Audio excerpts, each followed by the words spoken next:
And hello, DC fans, and welcome back to another episode of the Zone TV Movie Entertainment with me, your host Jonathan, once again bringing you my thoughts and review for last week's episode of DC's Peacemaker Season 2, Episode 8. The final episode has officially dropped. I didn't get to watch it right away. I was away with some friends. We went to New York Comic Con. A lot of fun. Great stuff there. I know the show, the Wonder Man trailer. I really couldn't see it there. But I know that I think the trailer dropped online, so I'll do a reaction for that soon. So let's talk about Peacemaker, because it finally dropped, and we were supposed to get a big reveal about what's coming up for the next DC projects and whatnot. And I'm gonna be honest, this wasn't my favorite episode. I'm gonna be completely honest with you. This episode was just basically the big cameo, as in like the after credit, like an after. Because remember, the after credits that we've been getting in this season were just jokes and funny moments. This felt like an actual after credit that just sets up what's coming in the future for the DC universe. Now, did James Gunn kind of stretch the hypeness of this episode? Yeah, he did. Am I mad about it? Not really, because this is a brand new universe. So I'm gonna give him a pass for right now. But if he keeps doing this, then I'm gonna be like, okay, strike one, strike two, strike three. Come on, let's start, teasing some stuff, But this was just a fun little thing. It wasn't really anything major, but it does set up some pretty interesting stuff for the future of DC. That I'm like, they're going this early to those stuff. Okay, so let's talk about it. So obviously, we know from the last episode before the season finale, Chris turned himself in. He gave the interdimensional dimension portal thing to Rick Flag Sr. Alexa, stop. Excuse me. He gave it to Rick Flag Sr. and he decided, you know what? Punish me, put me in jail, whatever. Now the government's like, okay, we have this. Let's go explore this world, see what we can find, see if any, people can live in there, have oxygen that's kind of like ours, or is it peaceful? Is it threats? Whatever. They go into the rooms. They start seeing some spooky, weird stuff in there, and it's beyond crazy. One door is literally a room full of spider skeleton monsters. So there's that. That's a comic book, by the way. So I never read it, but I knew it's a comic book. So it's a old comic book. So like that. They go to another realm where it's basically the DC world, but run by zombies. No, we didn't see like zombie, like Superman or anything like that. We saw like just zombie people. So there is a DC zombie world somewhere out there. We all seen it. There's a comic book out there too. Very great to go check it out. And of course, the third one, which was basically kind of like a Wizard of Oz world, where it had a brick road, except it was made out of candy, and imps came out of nowhere and started attacking people. And these little imps were freaking crazy, and they were like you guys ever seen the movie Gremlins? You're not supposed to feed them past midnight, like that, but overdrived. So that's how creepy that was. So I thought that was pretty interesting. Then we get to see the team decide to listen, we got to get Chris, slap him out of this little disappointment funk that he's in right now, and try to get him back on our side, which they eventually did. We finally get to see the real reason what happened between him and Harcourt. They kissed, which was no big surprise. They went on a date. They went to go see some rock band, and they had a kiss, and then she pulled back and disappeared. And then that was basically the big awkward, can we talk about what happened on the boat? Because they were on a boat listening to a rock band, and they kissed, and then she bounced out of there. She's like, no, this doesn't feel like for me.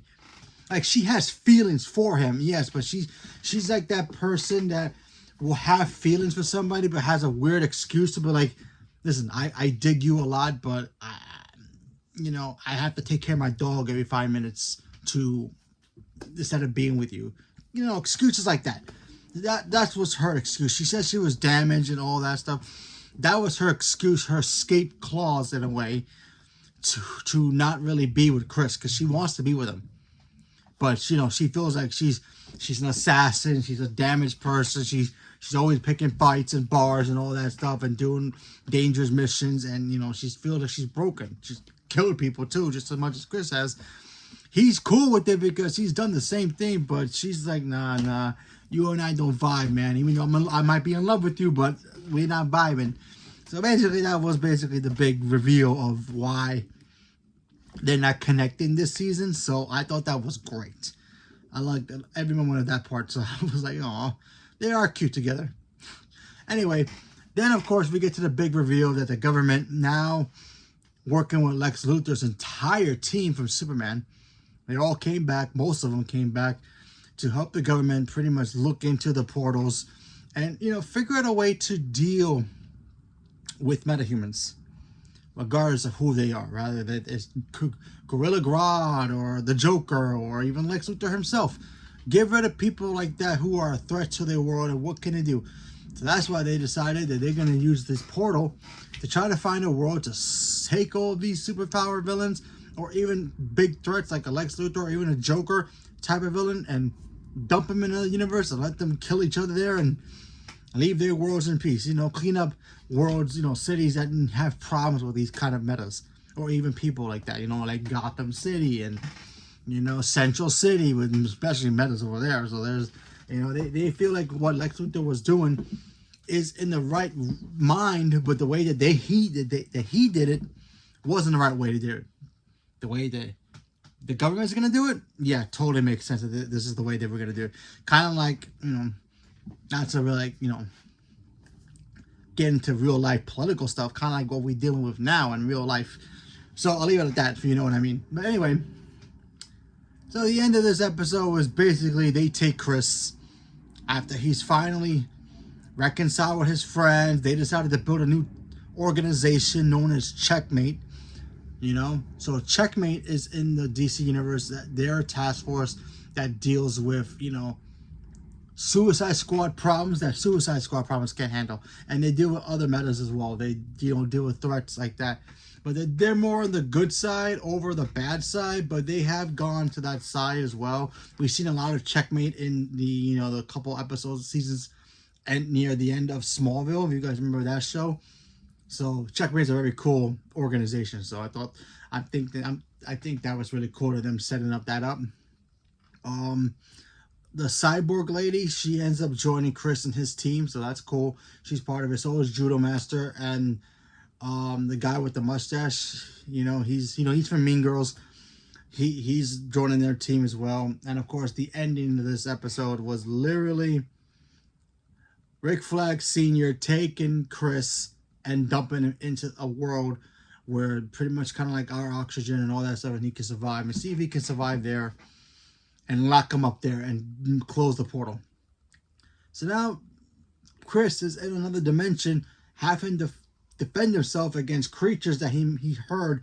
And if you hear from the background, you hear these really like predator sound creatures in the background, the distance, and that's where he's at. Now in the comics, they have done this to the DC villains. They have locked them up in another world, and a lot of them end up fighting each other, teaming up to, rule that area. There's a great moment in the comic where you see Joker and Lex Luthor fight each other. So supposedly this is going to lead into Man of Tomorrow. Something's going to happen, I think. Now apparently a lot of people are speculating that this is like a testing area for Darkseid. Darkseid has like this testing area where he tests his parademons, and they're gonna cut loose and conquer a little planet so they can see what what their strengths are or whatever. And I don't know if that's the case, but who knows. Now in the comic, those villains are in there, but they do eventually get out. So what I'm thinking is for Man of Tomorrow, since that's supposed to be the next big thing after this, and apparently these characters are going to come back in some DC show or movie next, so we'll see.